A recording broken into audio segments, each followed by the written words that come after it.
Cuando la trompeta suene en aquel día final y que el alba eterna rompe en claridad. Cuando las naciones salvas a su patria lleguen ya y que se ha pasado lista y he de estar. Buenas tardes, queridos oyentes. Buenas tardes, Julita. Buenas tardes, Joaquín. Buenas tardes, Celia. Bueno, hoy vamos a continuar conociendo algo de nuestro querido beato Eduardo Francisco Pironio. Debemos acordarnos que nació el 3 de diciembre del año 1920 en la localidad de 9 de Julio, acá en Argentina. Fue ordenado sacerdote en el año 43, consagrado obispo en el año 64 y elevado a la dignidad de cardenal en el año 1976.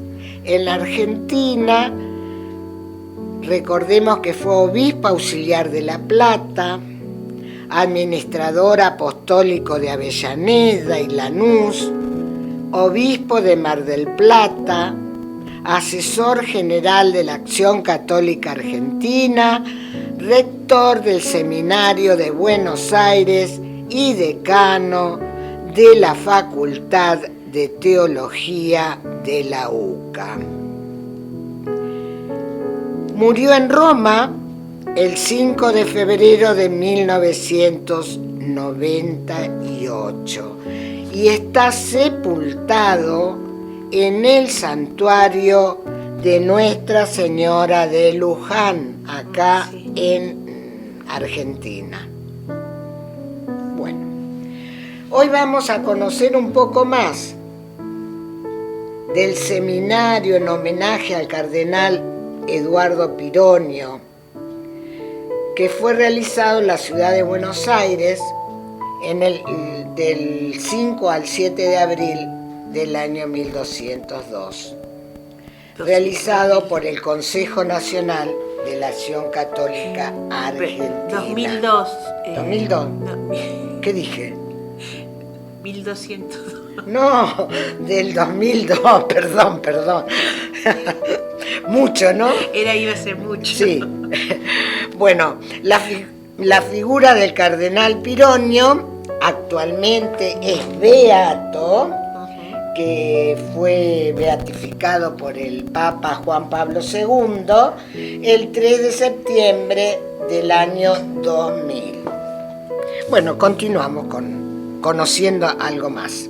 A fines de septiembre de 1962 parten hacia Roma la delegación argentina que participará en la primera sesión del Concilio Ecuménico Vaticano II. Se abre para la Iglesia un tiempo de gracia, el acontecimiento más importante de los últimos tiempos. Se precipitan cambios entonces difíciles de imaginar, pero que ya habían sido suscitados por el Espíritu a lo largo y a lo ancho de la catolicidad.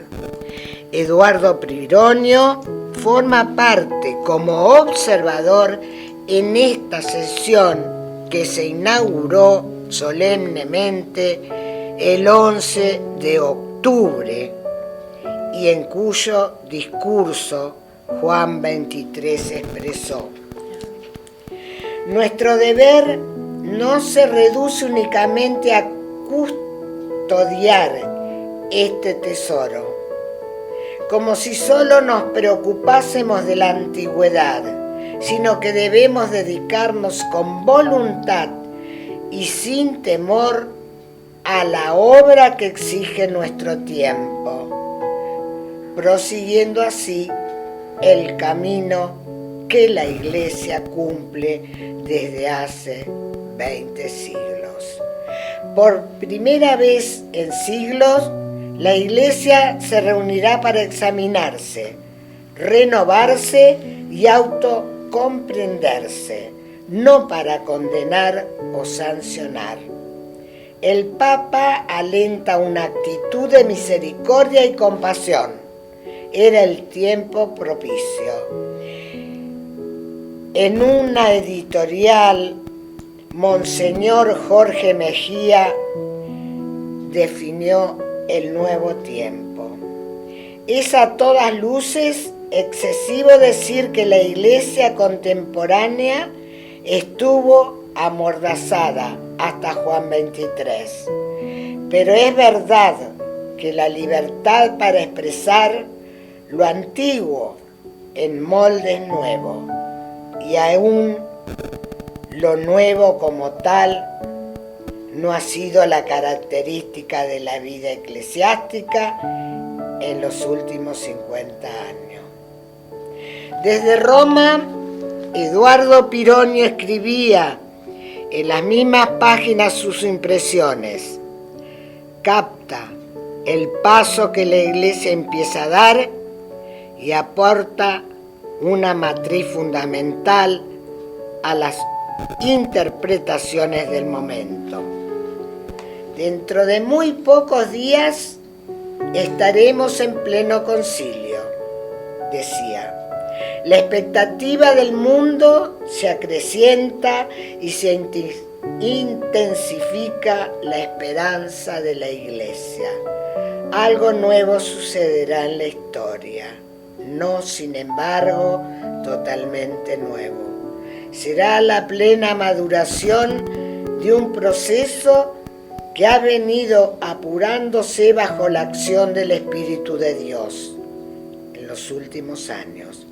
Será la esperada floración de aquella primavera de la historia y de la Iglesia, tan providencialmente anunciada por Pío XII y en parte ya realizada en la madurez de sus frutos. Criterio se convertirá en la publicación argentina que veía en el concilio la conciencia de la Iglesia que se expresa y nosotros nos expresamos en ella. Se define en esa corriente conciliar y más tarde en la posconciliar. Pironio realizará contribuciones significativas en esa revista. El 11 de abril de 1963, el Papa ofreció al mundo su encíclica Pacem in Terris, la que constituyó un giro en la cosmovisión cristiana de los problemas temporales. Hace de la dignidad humana el centro de todo derecho, de toda política y toda dinámica social o económica. Utiliza la categoría evangélica, signos de los tiempos, que tanto dirá posteriormente a Monseñor Pironio. En medio de ese clima de efervescencia eclesial, anticipo de cambios que se están gestando, el cardenal Caggiano resuelve, al terminar el curso de ese año, el reemplazo del rector del seminario metropolitano. La decisión sorprenderá a profesores, seminaristas e incluso al mismo Pironio, a quien le cuesta dejar una misión que considera incompleta y con muchas posibilidades. Sobre todo, le desgarra abandonar una comunidad eclesial tan cercana a las fibras más entrañables de su sacerdocio. Acordamos que fue rector del seminario metropolitano. Sufre verdaderamente, en particular, por la Iglesia, a la que ama apasionadamente. Percibe las tensiones internas que la atraviesan. Tal vez no se ha comprendido que él quiso simplemente ser amigo de Dios para todo. Seguramente desde esa experiencia de cruz surge más fuerte el sentido de la esperanza cristiana en su sacerdocio. Vive este momento con la serena conciencia de un paso de Dios, aunque humanamente sienta oscuridad. El alejamiento de Pironio del seminario fue costoso, también para muchos profesores y alumnos, antes quien el rector había llegado a ser su referencia paternal y espiritual. De alguna manera quedaba cierta sensación de orfandad. En la celebración de despedida a Pironio, los seminaristas le expresaron: 3 años, Monseñor, compartió con nosotros, plasmando en nuestra vida y en la del seminario mismo todos aquellos dones que el Señor le ha dado. Su partida es como la de un amigo fiel y sincero, y ese título sagrado de amigo lo ha ganado usted con sencillez, con franca sencillez. Ese mismo año de 1963 es designado visitador apostólico de las universidades católicas argentinas y decano del Instituto de Teología de la Universidad Católica, recién inaugurado. Continúa a cargo de la formación teológica de las varias facultades existentes, tal como Monseñor Derice le había solicitado desde la fundación. Recibe el nombramiento de Juan XXIII para participar como perito en la segunda sesión del concilio, acompañando a varios obispos argentinos, entre los que se encuentran Monseñor Antonio Guarrachino. Sin embargo, la muerte del Papa, acaecida el lunes de Pentecostés, provocará una espera. El 21 de junio de 1963, el arzobispo de Milán, a quien Juan XXIII había nombrado el primero de sus cardenales, fue elegido papa, tomando el nombre de Paulo VI, un hombre de larga experiencia romana, dotado intelectualmente de vasta cultura y exquisita espiritualidad. En su juventud se había sentido atraído por la idea de ser monje benedictino.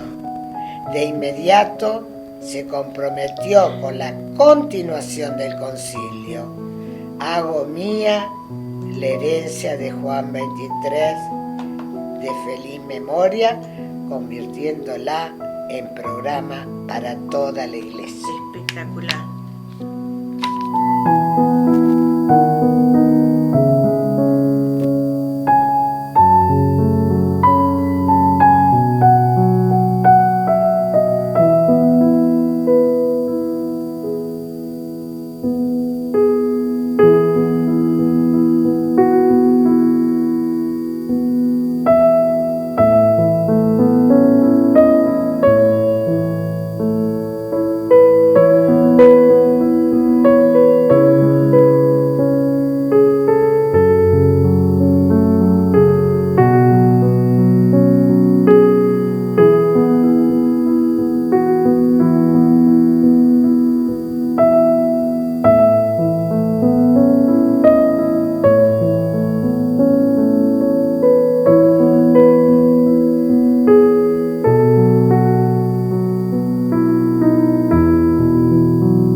Pablo VI será el pontífice del siglo XX, a quien le tocó conducir una de las etapas más decisivas y complejas de la historia del cristianismo, así como uno de los momentos de transformación cultural más relevantes de Occidente.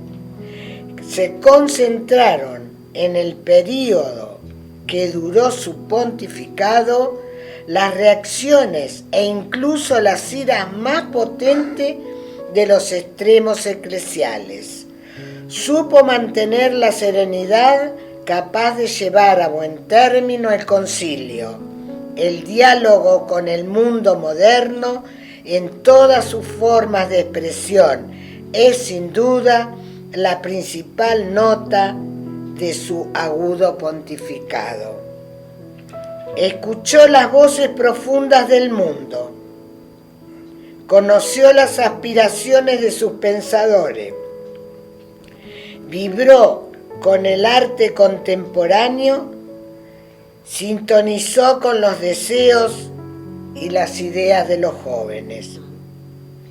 Cobra importancia el discurso inaugural de la segunda sesión del concilio, en el cual Pablo VI fijó los principales objetivos: que la Iglesia se defina mejor a sí misma, que conduzca su renovación interior, que sea capaz de tender un puente hacia el mundo contemporáneo y que realice un esfuerzo de unidad con los hermanos separados. La plenitud del sacerdocio. Ahora comprendo, gusto y proclamo el amor de Dios que llama, consagra y envía. El misterio extraordinariamente grande de la vocación, quizás humanamente incomprensible.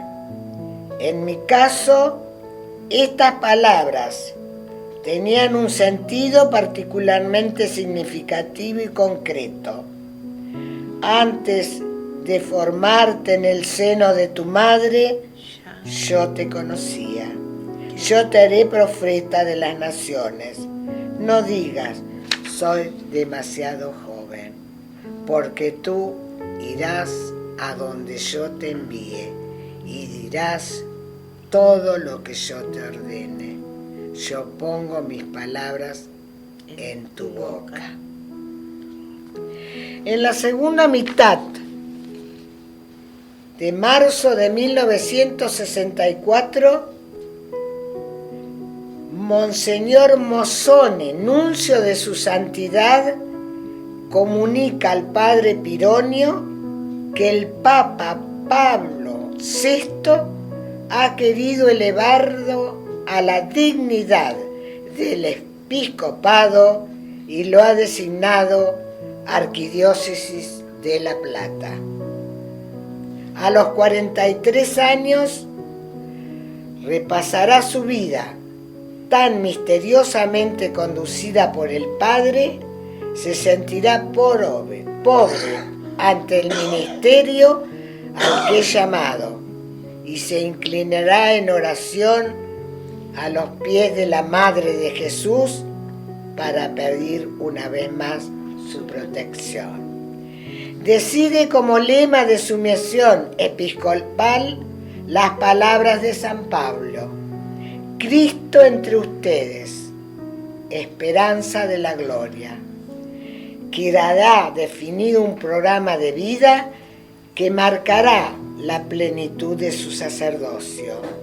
Sin saberlo, habrá sellado un verdadero sentido profético que la historia y las huellas del crucificado develarán en su intenso derrotero pastoral.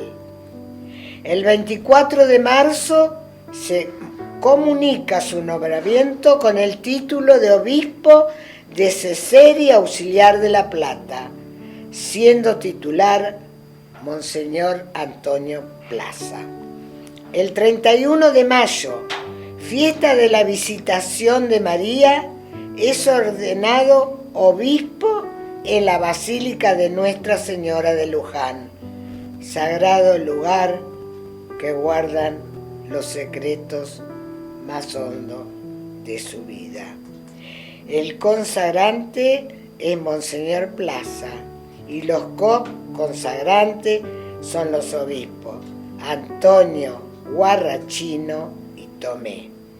Continúa misteriosamente los pasos de su querido obispo anunciado Serafini, quien también había sido por un tiempo obispo auxiliar de La Plata, y del recordado Monseñor Alberti, aquel santo misionero de La Pampa que fue obispo auxiliar de esa arquidiócesis cuando aconsejó a la madre de Pironio, ante el riesgo de volver a concebir hijos, cumplir con sus deberes de esposa poniéndose en manos de Dios. Tantos hermanos que tuvo. Sí, 22 eran. Su emoción fue incontenible cuando Monseñor Plaza le regaló la cadena y la cruz pectoral, precisamente de Alberti.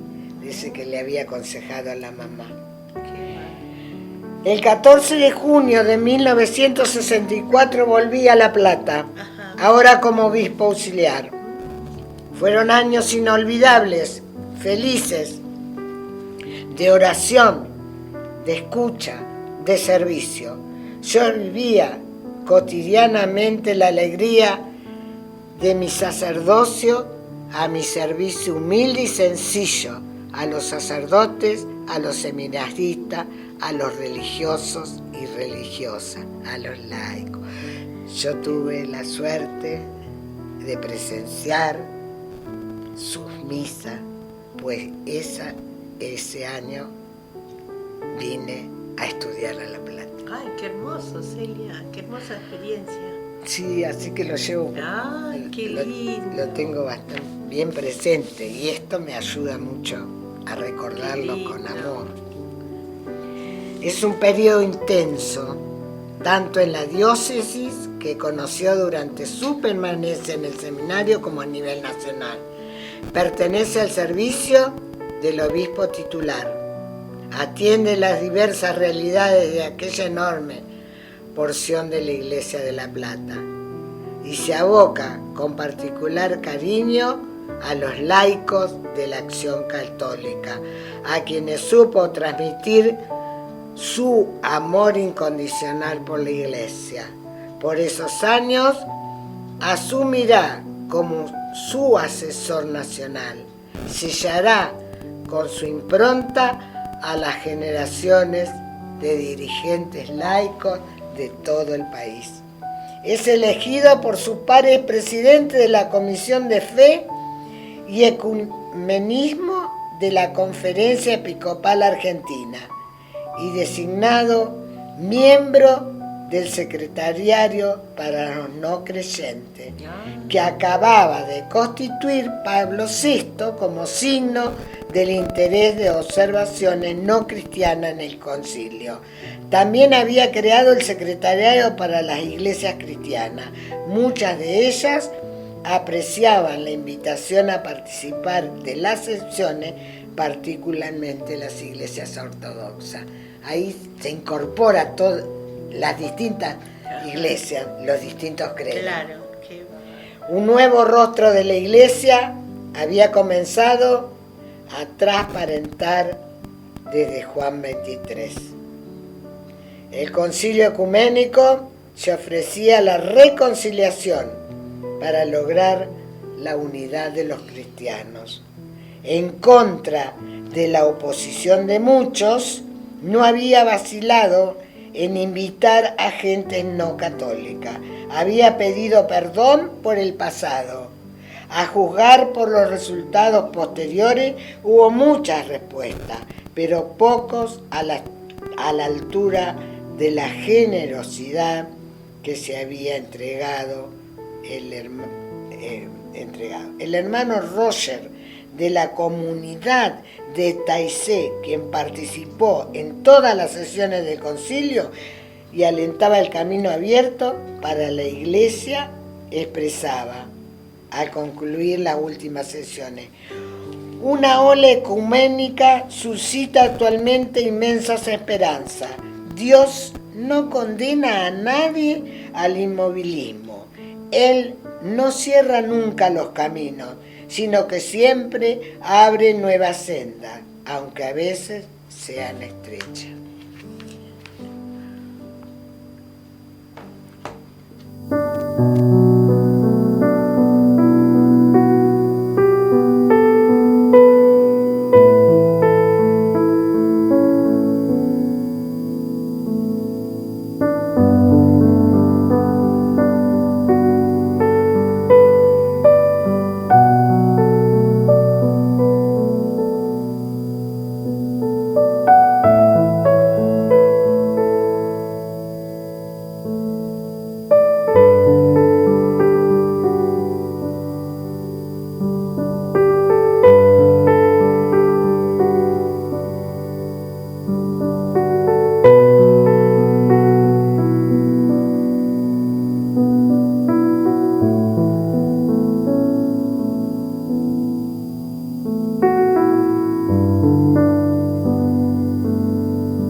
El concilio, que significó un nuevo Pentecostés para los tiempos nuevos, como sugería Monseñor Pironio muchas veces, fue también un Babel que mostró la dimensión más temporal de la Iglesia.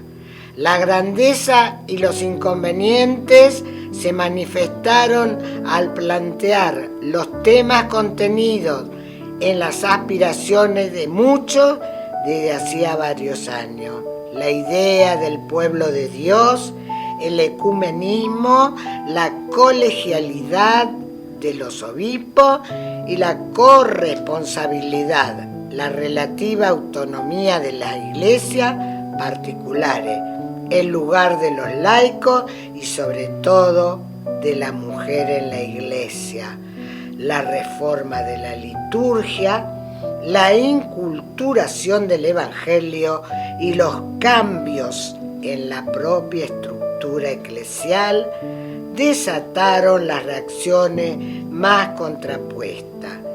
Se trataba de la renovación de una institución milenaria que en parte se había dejado atrapar por el peso de la historia, aunque para muchos allí estaba la tradición. Volver a las fuentes originales disparó posiciones internas difíciles de acercar. Pironio participó de las últimas 2 sesiones del concilio como obispo y formó parte de las corrientes de renovación argentina. Era común encontrar reunidos en Roma a los obispos Saspe, Guarrachino, Devoto, Podestá, Pironio, Irriarte, Rau y Aguirre, aunque las posesiones posteriores de cada uno de ellos fueron diversas. De hecho, conformaron un grupo episcopal que buscó denodadamente traducir los aspectos centrales del concilio a la iglesia en el país. Sobre todo, intentaron vivir el espíritu abierto y favorecedor del diálogo con el mundo y las nuevas realidades, así como comprometido con los pobres y con toda forma de injusticia. Pironio preparó un aporte sobre el rol y el lugar de los laicos en la iglesia y formó parte de las sesiones que concluyeron en la Constitución Gaudium et Spes. Fue un obispo del concilio, no solo por haber sido protagonista y haber tomado clara posición, sino porque sus aspiraciones, pensamientos y estilo conectaban bien con una corriente eclesial que emergía como novedad del espíritu. Se ponen de manifiesto entonces las condiciones personales del nuevo pastor, junto con un natural liderazgo entre sus pares y una mirada estrictamente religiosa y eclesial sobre los acontecimientos. Un entusiasta que acierta en presentar las complejas temáticas del momento de manera sencilla y natural. El primer fruto del concilio hay que mirarlo hacia el interior mismo de la iglesia. La presencia renovadora del Espíritu con el primer Pentecostés de la historia se ha manifestado en la pastoral inquietud por presentar una iglesia fiel al Evangelio y abierta a todo el mundo moderno. La colegialidad episcopal, en cierto modo, redescubierta por los teólogos en los últimos años, se vio experimentalmente vivida ahora por los sucesores del cuerpo apostólico. Por otro lado, la renovación espiritual producida por el concilio alcanza enseguida a todo el pueblo cristiano. Es toda la Iglesia la que tiene que vivir en actitud de caridad, de pobreza, de servicio. La presencia salvadora del concilio trasciende las esperanzas de la Iglesia y es para todo el mundo. Monseñor Pironio comprendió el concilio como el encuentro de una comunidad de fe que busca en los signos de los tiempos la presencia del Espíritu. No adhirió a posturas extremas, en general intentó acercarla. Fue claramente un renovador, convencido de que la Iglesia necesitaba hacerse pobre, servidora y cercana a todos los hombres, y para ello el único camino evangélico era la identificación con la persona de Jesús y su suerte. En la Argentina, los tiempos postconciliares serán apasionantes, a la vez los más violentos y contradictorios de nuestra historia. Como en otros sitios se vivieron extremismos a favor y en contra de las reformas aprobadas. En la conferencia episcopal surge la decisión de elaborar un plan nacional pastoral en coherencia con el magisterio del Vaticano II y se constituye una comisión episcopal de pastoral, el COEPAL, Comisión Episcopal de Pastoral, que prepara las reflexiones. Se afianza el movimiento de un mundo mejor y el mundo sacerdote para el tercer mundo. El 3 de diciembre de 1967, el nuncio Monseñor Mozzoni se pone en comunicación con Pironio para decirle que el Papa lo ha nombrado administrador apostólico de la diócesis de Avellaneda, debido a la remoción de Monseñor Podestá, quien habría de desafiar la disciplina eclesial. Liderará más tarde un movimiento de sacerdotes casados. Probablemente este pueda ser considerado el primer gesto de confianza de Pablo VI hacia Pironio. El Papa tenía un trato personal con Podestá y en los últimos tiempos había mantenido conversaciones en las que con paciencia y comprensión le había pedido que volviera a escoger a la Iglesia.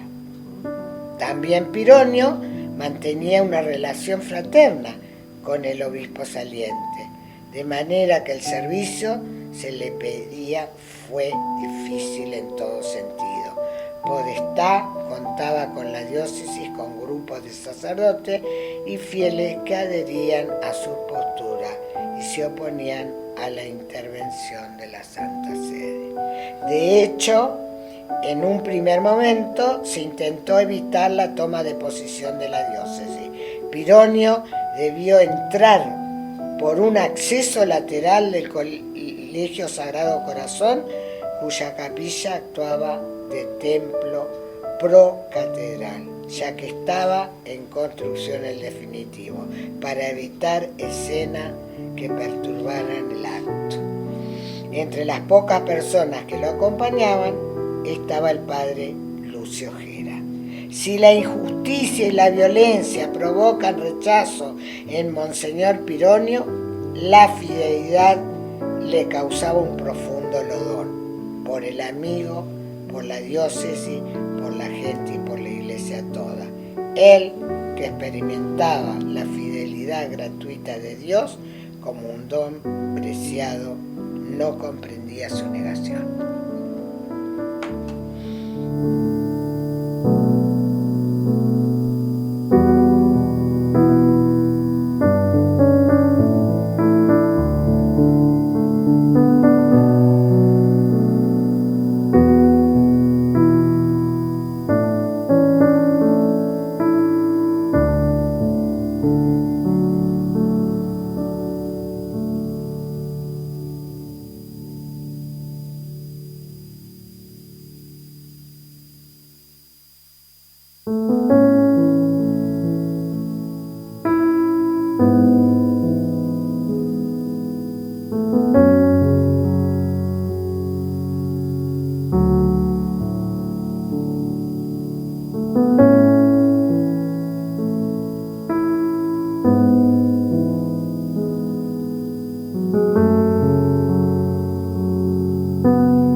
Bueno, iniciamos un mes hermoso de septiembre, mes de las fiestas patronales.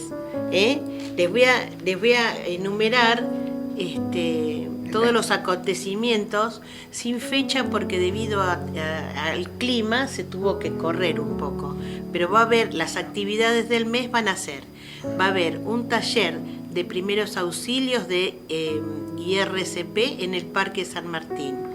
Después va a haber juegos para chicos, después va a haber un taller de vocaciones, oración y testimonios, jornada bíblica, festejo de la primavera, en donde yo voy a estar ahí, me toca presidir ese festejo, fiestas patronales y misas por los enfermos, que será ya al culminar el mes, y luego tendremos la fiesta y cerraremos con una cena, las fiestas patronales. En su debido, cuando van llegando los días, nosotros vamos, previamente se va a anunciar. Bueno, les quiero contar también que en esta semana se hizo un encuentro de santuarios. Encuentro de Santuarios 2024 se realizó en San Antonio de Arredondo, Córdoba. Este año con el lema mirarnos como santuarios vivientes, santuarios misioneros de la misericordia, la oración y la bendición. Los servidores debemos acoger al peregrino que llega al santuario para encontrarse con Dios. Debemos ver la gracia de nuestro Padre que los fieles traen en sus corazones. Hermoso. Ya las chicas les van a contar mañana en el programa de la Esquina de María, están todos invitados, 15:30, ya seguro que les van a decir toda su experiencia, que una de las chicas fue Lourdes, Paula, María y... Paola y María del Carmen. María nada más, María del Carmen no fue, me parece. Bueno, ya mañana les van a decir, me estoy olvidando de otra chica, una servidora divina, de pelo canoso, no me acuerdo su nombre, ahí me va a matar. Bueno, no. Bueno, luego quiero también decirles que con mucha alegría les estamos anunciando que se viene la segunda consagración a María. Cada final de misa se están anotando para quien quiera consagrarse a María. Y después tenemos, por último, una invitación muy especial, la Legión de María, Regia Virgen Inmaculada de la Legión de María, misa arquidiocesana en acción de gracias por sus 103 añitos. Se va a llevar a cabo a las 11:30, oraciones preliminares, a las 12 la Santa Misa, presidida por el obispo auxiliar Monseñor González, y a su término habrá un almuerzo a la canasta. ¿Dónde va a ser esto? El sábado 7 de septiembre en la parroquia San Roque, en la dirección de 7, 39 y 40. Los que quieran concurrir están todos invitados, festejando sus 103 añitos. Para quien quiere unirse, les enviamos esta información e invitación. Gracias y bendiciones, ponen. Bueno, muchísimas gracias. Con esto damos por concluido este momento tan agradable que vamos conociendo la vida de este beato hermoso, Eduardo Francisco Piroño. Exacto. Un testigo de la esperanza. Un testigo de la esperanza. Continuaremos la próxima. Continuaremos la próxima. Bueno, que tengan una bendecida semana. Bueno, lo estamos esperando y lo invitamos para todas las actividades. Gracias, Joaquín. No.